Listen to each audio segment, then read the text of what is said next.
Good evening, ladies and gentlemen. How are we all? I hope you are well. This is going to be one of these videos. I guess it's becoming a somewhat of a recurrent theme where instead of describing everything in terms of narcissism, I'm going to be putting forward the case again that actually the challenge that we face at the moment is actually not a rising tide of narcissism, though that is one of the challenges and it's definitely happening, but that actually it's borderline personality disorder is a better way of understanding the times that we are living through. The first thing I want to touch on is boundaries, because one should always touch on boundaries. That's how we know they're there. A boundaries gag to begin with. I'm here all week, folks, would you believe? So we need boundaries. Boundaries are a good thing. They let you know where you end and other people begin. They let you know the difference between a thought and a feeling. That could be said in psychology terms to be an internal boundary.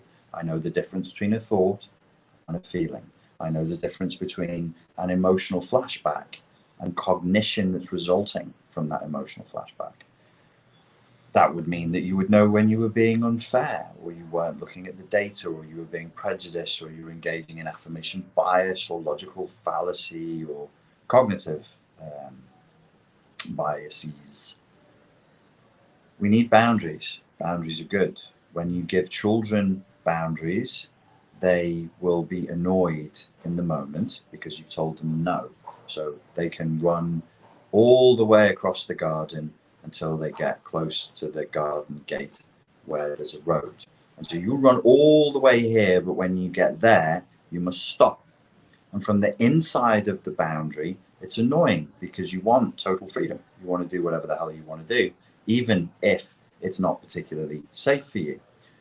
But even if you find that boundary annoying and frustrating to your will in the moment, you will, I claim, at an unconscious level, realize that the opposite side, or not the opposite side, but the reverse side of that boundary is a wall that protects you. So yes, there must be restraint. There must be curbing of impulses. You can't say, do, and think whatever you feel like saying, doing, and thinking self-indulgently and expect your life to turn out well. It just doesn't work like that. I would also claim that we're living in a period of human culture where we're being told not only do we have permission to live free from boundaries, free from restraint, free from any sort of sense of,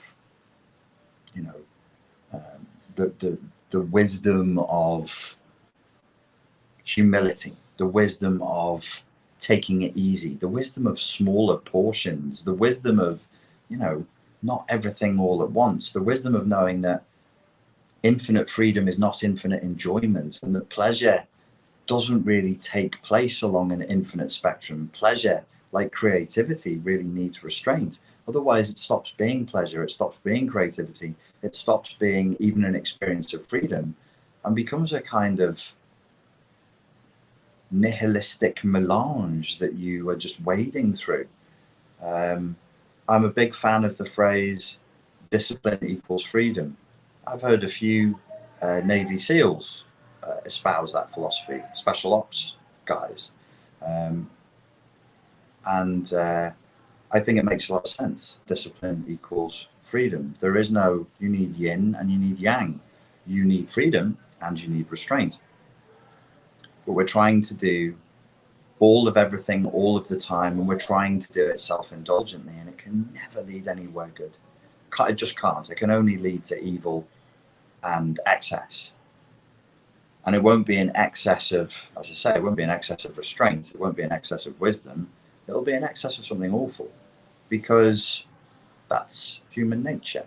As optimistic as I am, and I do generally think that people tend more towards good than towards evil, I do think there is a factor that you could, if you were not being politically correct, you could call stupidity. Some people just are not gifted in the IQ department, and that's a fact of life that, whether it makes us comfortable or not, we just have to deal with. Like, some people are a bit thick, they are a bit dumb, and what would work for somebody who had the IQ to process the information in the system won't work for somebody with a lower IQ. Similarly, there are people who are high IQ but low functioning because they're emotionally unintelligent. So they're high IQ people who, if they're sticking to some area of expertise or a particular data set, they're great. You know, they are legitimately geniuses, but they make terrible decisions because they're emotionally unintelligent. This also is a fact of life, whether it makes us feel comfortable and good inside or not. It's not relevant, it's just the way it is. So coming back to a theme from a previous video, not everything that feels bad is bad for you. Not everything that feels good is good for you. We as adults need to realize that, and we need to work within those paradigms. To cognitive dissonance.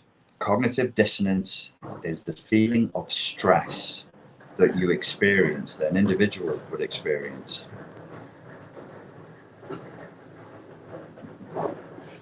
She just waited to do that when I started filming. She's not been here for an hour. One moment, please. When you have two ideas that are completely contrary and they're running inside of your mind at the same time, but you're being forced to act on one or both of them, it's maddening. It's completely maddening. It drives people insane. It's like Gregory Bateson's double bind theory of schizophrenia, where you have multiple injunctions being placed upon a person that contradict each other, no means of escape and no way out. What do they experience? Stress. Huge amounts of stress. We are living in a time of massive cognitive dissonance. The unhappiness, the stress, the strife, the anxiety, the hysteria is as a direct result of cognitive dissonance, because we're being given dramatically contrary injunctions to try and live towards that. They're impossible to meet. You cannot, nobody can meet the standards of the culture that we've created now. It's not possible. It's beyond any human being's capability to meet all of the standards of this culture, because they're contradictory, and there's so many of them, and they move as quickly as a social media post. The goalposts change. The goalposts change with the social media posts. They're both posts, and posts are pillars, and pillars are boundaries. So there you go. The boundaries are moving all the time at the speed of technology, at the speed of, if not light, at least at the speed of electricity. So cognitive dissonance, I know it sounds like it should be something else, and people talk about it as though it's something else, but it's actually just the feeling of stress when you have two contradictory beliefs running inside of your mind and you're being forced to act as though one or both of them is true. That is stress, and it will lead to madness. It's a maddening position to be put in. It's what happens in narcissistic abuse. Take, for example, somebody or a person or a people with very poor boundaries, very, very low impulse control, very, very, who are very self-indulgent, who are not used to thinking critically, who are not used to questioning their own thoughts, who are not used to debate. They don't even understand the rules of debate. They think that screaming their point of view and ranting is debate. They think that that's a legitimate way of communicating, a legitimate way for adults to get a point across in an effective manner, is to screaming. It's one of the ill effects of social media usage, because it's a didactic mode of communication. You write your post, your followers listen. It's not really set up as an equally weighted dialogue as such. And I don't blame anybody for that. That's not one of those evil things. I don't really see how they could do that. I don't see how it could be set up to be that. It's just the way it is. But imagine a person or a people who have very low impulse control, who are very self-indulgent in their thinking, who have very poor boundaries, both external and internal. They're not used to saying no to other people. They damn sure aren't used to saying no to themselves. And they have the experience of cognitive dissonance. Maybe they have a friend who they like, and maybe they fall out with that friend. And inside of their heads, because they have very, very poor boundaries, because they're thinking in a way that is infantile and not reasonable, because they're not holding themselves to account, because they're not used to thinking in a disciplined way, and because there's been conflict. At the end of the conflict, they are running a belief that says, I've had a conflict. I was friends with this person, but we've been in conflict. Somebody must be a terrible person here. Somebody must be an a-hole, as the Americans would have it. Somebody must be an a-hole. So the cognitive dissonance would show up and it would become stressful. I know that I said and I did things that were not true and that were not fair, and I shouldn't have done that. And I know part of that person's reaction that was unboundaried as well and was a little explosive and charged with emotional flashbacks and aggression and defensiveness from previous experiences that have nothing to do with me. I know I was part of that. But in my mind, because I have very poor boundaries and I'm not used to thinking clearly, somebody must be the bad person. I can't bear the idea that we're both equally yin and yang, black and white. We both made mistakes. We're both just human. No. Somebody must be angel. Somebody must be demon. Somebody must be the bad one here. That political party must be the representation of all that is evil in the world. That particular group or section of society or class, it must be their fault, because I can't deal with the idea that actually nobody's to blame here. Nobody's to blame. Blame has nothing to do with it. It's a system. There are individuated points of consciousness. What do we know? What do you really know? What do I really know? As I'm just sat here, I've only got two eyes. They sit on the front of my face, and I can only see wherever my face is. I sit here in my socks. What do I know? What do I know about your life? I can fantasize that I know about your life. I can fantasize that I know. I don't even know what's going on behind that building over there because I can't see through it. I can't even tell you what's happening 40 meters away from me. How could I possibly know? That's humility, whereas I couldn't possibly know what your experience is. The only thing I can have the conjecture is that, like, being a human being is tough. It's tough for everybody. It's hard. These are really, really challenging times. A lot of people are very stressed out. That seems to be a reasonable assertion, made reasonably. So you can have reasonable assertions made unreasonably, and you can have reasonable assertions made reasonably. I can reasonably assume that you're under a bit of duress at the moment because you're a human being. Life isn't that easy, and these are not particularly easy times to live through. That seems reasonable. Reasonable assertion, reasonably made. It's got a bit of compassion written into it. Like, I don't know what you're going through, and I don't know how you perceive the world. I can tell you're angry, I can tell you're upset, but wait a minute. Nobody has to be to blame here. We may have had a misunderstanding. You may have felt that you were going to get something from me that you weren't going to get. You may have felt like there was an implicit promise. I have this sometimes with people who watch my videos. They internalize me. And, you know, it's kind of a bit of a shameful thing to admit to, because you sound a bit daft and you sound a bit stalkerish. But some people really do look at people online and think, I like that person, I like that girl, I like that boy, I like that man, I like that woman. I think I'm going to be with them. They don't really admit it to themselves openly. They wouldn't tell their mates about it, wouldn't tell their mum about it because people would laugh at them. But they do think that. And then when that person acts in a way that they don't like, they have a total fucking meltdown because they've internalized that person, and then they have to live with cognitive dissonance. I really thought that Louis C.K., the stand-up comedian who got in trouble, a lot of trouble, was going to be my boyfriend. And then on his last stand-up comedy special, he said he'd fallen in love with a woman from France. I'll never forgive him for that. Now, where's the cognitive dissonance there? I am holding two contradictory beliefs in my mind, and I'm acting as though one or both of them is true. Either he is a bad man who disappointed me, in which case he's bad, which means by de facto I'm good, or I'm a bit unboundaried. I nearly said unhinged. I'm a bit unboundaried, and I think if I really like somebody and I consume a lot of their material, that they must like me back. So I've painted myself into a corner where I only have two options. Either Louis C.K. is a bad man who knew I liked him and let me down, or Louis C.K.'s never heard of me, doesn't know me, doesn't know that I fancied him, and has just got on with his life, and I'm a bit unboundaried, unhinged, and I thought we were going to be together. Which reality am I going to live in? Because it's creating stress. We're back to BPD here, folks, and we're back to where I think we're up to en masse. It's not, this is the challenge we're facing is not really narcissistic personality disorder as the DSM would have it. It's borderline personality disorder as the DSM would have it.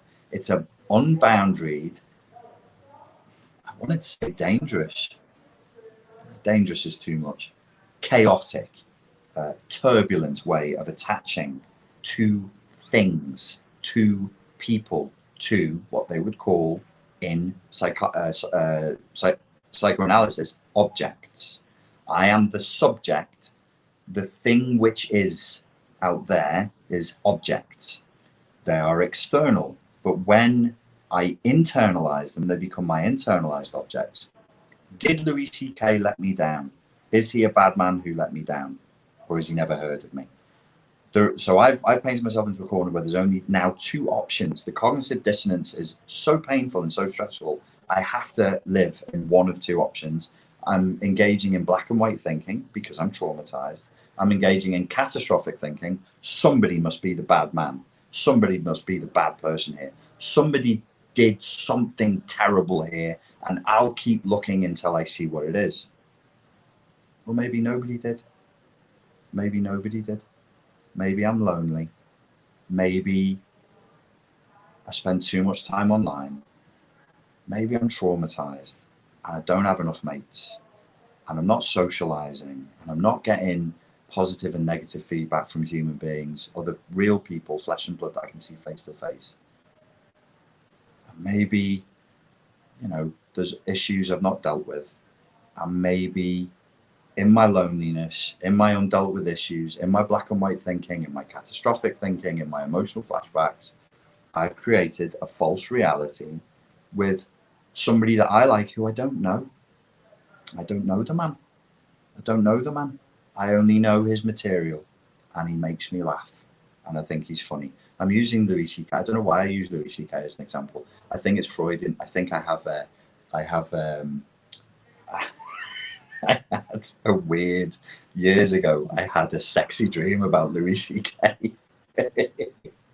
where he was in a bath, and I woke up and I had strange feelings that I didn't know how to place them, which again is cognitive dissonance. Now, if you have a sense of humor and a sense of compassion, at least self-compassion, you can, and you have an understanding as well, you go, okay, this is a bit like transference in psychology. At the time, I was very depressed, very lonely, working from home, and I was listening to a lot of Louis C.K. and I attached to him because the man's voice was in my head all the time. It happened with Patrice O'Neill. I listened to too much Bill Burr, too much Louis C.K., too much Patrice O'Neill, and yeah, my head got a little bit scrambled. I never actually got to the point where I thought I was going to date any of them, though. that didn't happen. These humorous, low-key examples are a way of trying to illuminate where we're up to in terms of division and extremism and refusing to meet each other in the middle. We don't have to live in a reality where the person who has disagreed with us on some topic or some point is the worst thing in the world. That's not reasonable. That's not an adult response to conflict. And I suspect in my paranoia that this is something that, if it is not deliberately induced, is certainly massaged. Why? Because when it comes to social media and it comes to mainstream media as well, conflict fits in with their agenda, not some weird dark agenda that involves drinking, blood or consuming adrenochrome or anything like that. What does social media do? Turns a profit. What does mainstream media do? Turns a profit. What do they harvest? Time and attention. Very precious currencies, perhaps the most precious currencies in the world, time and attention.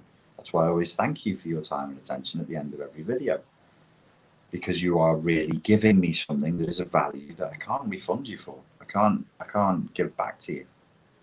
So when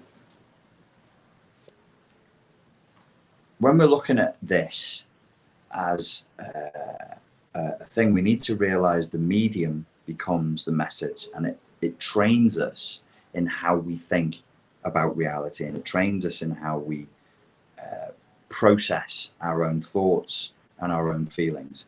And it's gotten to the point where the echo chamber is now really, really, really hurting us, and we can't do conflict without demonizing people and blaming people. To wit, to woo, I do think one of the big problems that we face at the moment in this particular environment is it's bred a way of thinking about the world that you could loosely say is political correctness, which is a way of trying to police words and a way of trying to police the thoughts that go behind them. I know very well, and this is a point that Slavoj Žižek has made a number of times, that the intent is positive.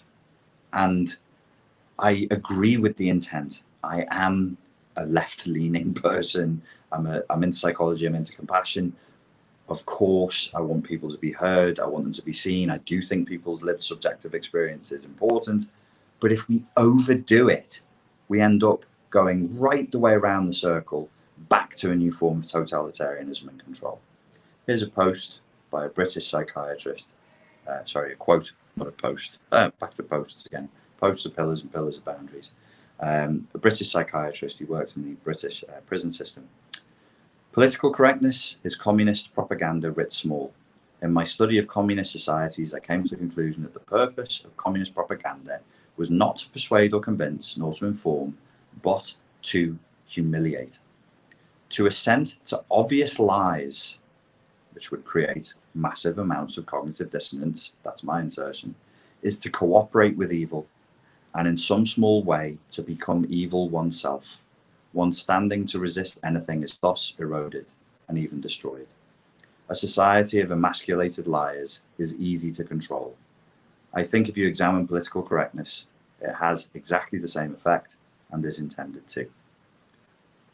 Ladies and gentlemen, it is important, very important, that we perceive the truth, and it is important, very important, that we tell the truth and that we stick to it with discipline.